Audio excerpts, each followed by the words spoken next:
Anthropic just shipped a feature inside Claude Code they haven't even officially announced yet. The community found it hidden in the app and they are calling it Memory 2.0. Or I would say the correct name is AutoDream that you can see here, and in this video I'm going to show you what this feature does and how you can turn it on. Alright, so actually I can show you how you can turn it on. So you need to run this command which is /memory inside your Cloud CLI, and then you're gonna see this option which says AutoDream, of whom you can change the value by simply pressing enter. So for example, let's say you are working on a project, what it actually does and why it's kind of mind-blowing. So if you have used Claude Code before, you know the pain. I mean, you spend a whole session teaching it your project, your build command, your coding style, your architecture decision, and then you come back next day. And most of the time, it doesn't remember nothing and it need to understand the context once back again. Sometimes it may read it correctly,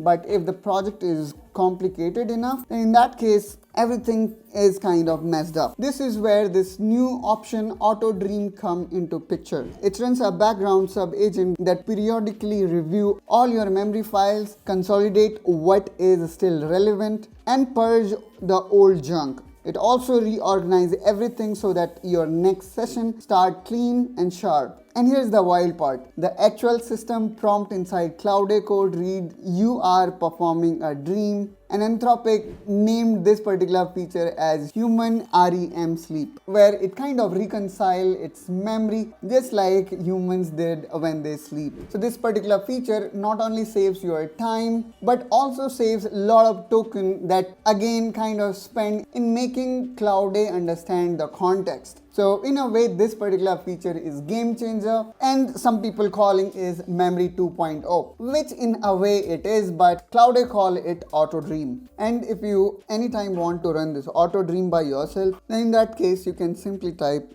AutoDream, and then that will search for memory and will look for it. So in this particular case here, you can see the memory directory is completely empty, and then it is asking me, is there anything specific that I want it to remember? And probably what I will do is I will give this context so that the Claude remember the context. And that's also wrap up this video. Do let us know if you also want to enable this feature in your system or not. I hope guys you find this video helpful and informational. If so, then please make sure you subscribe to Technoholic AI, where our objective is to help you to 10x your skill using AI. And I will see you in one such another video. Till then, you take care and bye bye.